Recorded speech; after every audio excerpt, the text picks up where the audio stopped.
আজকের সভাপতি বলছেন শবে বরাতের হাদিস সহি। না আমি সহি বলি নাই, আমি সহি বলি নাই। তো কোনটা বলছেন? আমি বললাম ওনাকে সসম্মানে এখান থেকে বিদায় করে দেওয়া বা ওখানে বাড়ি পর্যন্ত পৌঁছতে দেওয়া, এটা আপনাদের সিংনাবাসীদের অতীব মহত্বের উম্মু সালমা রাদিয়াল্লাহু তাআলা আনহা বলেন, লা ইয়াসুমু শাহরাইনে মুতাতাবিআইনে ইল্লা শাবান ওয়া রমাদান। আল্লাহ রাসূল পরস্পর 2 মাস সিয়াম পালন করতেন না, তবে শাবান এবং রমাজান তিনি প্রায় পরস্পর 2 মাস সিয়াম পালন করতেন। এই জন্য যে শাবান মাসে বাৎসরিক রিপোর্ট পেশ করা হয় আল্লাহর দরবারে, আমাদের নবী মুহাম্মদ সাল্লাল্লাহু আলাইহি সাল্লামের জানা ছিল না সেই দিন কোন দিন, কিভাবে মানুষের অবগতিতে চলে আসলো সেদিন 15ই শাবান, হিসাব ঠিক নয়। ছিলাম যে একটা কথা আমাকে একটু সরার দরকার আছে। সেটা হলো, আপনি বয়ানের মাধ্যমে বলেছেন যে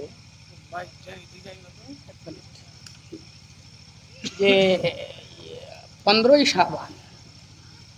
শাবান এটা কোথেকে আসলো?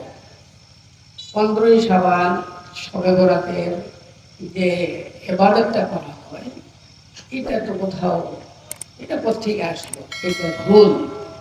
এই যে কথাটা বলছে, এই কথাটা একটু সরা করলে ভালো। শুকরিয়া, জাযাকুমুল্লাহ খায়ের। 15ই শাবানের ব্যাপারে প্রায় 200 হাদিস আছে। আমরা হাদিসগুলি তলিয়ে দেখেছি, আমাদের কাছে হাদিসগুলি গ্রহণীয় নয়। পক্ষান্তরে রাসূল সাল্লাল্লাহু আলাইহি ওয়াসাল্লাম শাবান মাসে বেশি বেশি সিয়াম পালন করতেন। এক মিনিট আমি একটু বলি। 200 হাদিস আছে, এই সবগুলো হাদিস গ্রহণীয় নয়। গ্রহণীয় না হওয়ার কারণ কি? কোন রাবির কারণে এই হাদিসগুলো 200 হাদিসই গ্রহণীয় নয়? এবং এই 200 হাদিস কোথায় আছে এগুলিও তো কাউন্ট করতে হবে।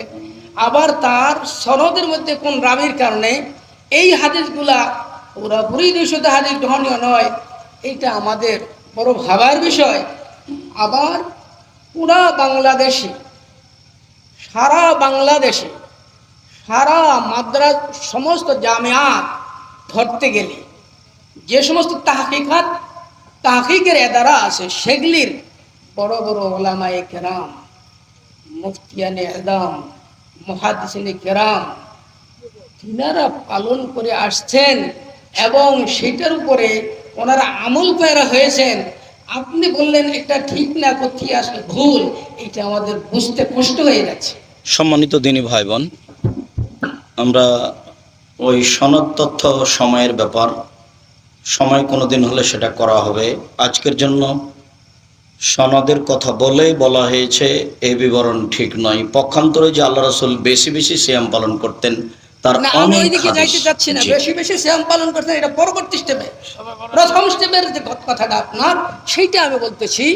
অনুরোধ, কোন রাবির কারণে 200 হাদিস সবই বাতিল হয়ে যাবে, এর মধ্যে কোন রাবির কারণে বাতিল হবে, এইটা যদি এখানে আপনি না বলেন, তাহলে এই কথাটা এখানে হাদিস ভুল, এটা তো বলা ঠিক হয় না।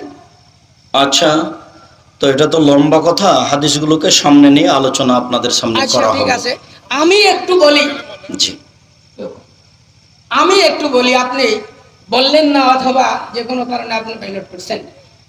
আব্দুল্লাহ ইবনে আবি সাবরা এই হাদিসের রাবি, এই হাদিস দিয়া উলামায়ে কেরাম, মুহাদ্দিসিনে আযম তাহকিক করেছেন এবং ওনার আসমায়ে রিজালের কিতাব ঘাটার পরে ওনার ব্যাপারে রায় দেওয়া হয়েছে।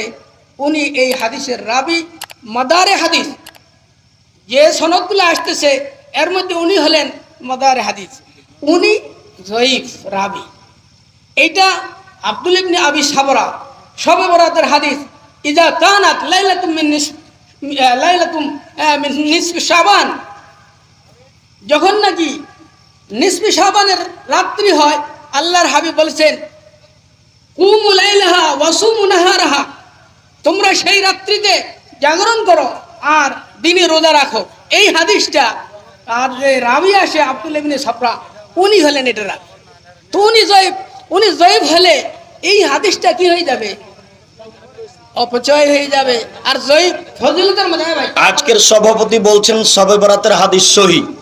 না আমি সহি বলি নাই, তো আমি কি সহি বলছেন? বলি নাই। তো কোনটা আপনি সহি বলছেন? কেন বলেন? আমি বললাম এই হাদিসের রাবি আব্দুল্লাহ ইবনে আবি সাবরা, তিনাকে না, মুহাদ্দিসিনে কেরাম সহি বলছেন। আমি তো হাদিস সহি বলি নাই। তো কি আমলের কথা কি বলছেন? আমল আমি করবে? বলছি ফাজাইলের মধ্যে এই হাদিস, ফাজাইলের মধ্যে এই হাদিস, এটা কি হয় চলে? যা ঘটনা হয়েছে, কেন যে ঘটনা হয়েছে, এটা আমি আমার উস্তাদ মুহতারামের পক্ষ থেকে আমি দুঃখিত।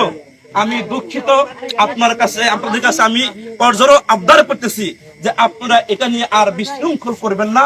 ইনশাআল্লাহ আমরাও এটা নিয়ে বাড়াবাড়ি করব না। ওনাকে সসম্মানে এখান থেকে বিদায় করে দেওয়া বা ওখানে বাড়ি বন্ধ পৌঁছতে দেওয়া, এটা আপনাদের সিংনাবাসীদের অতীব মহত্বের ও ধৈর্যের পরিচয়।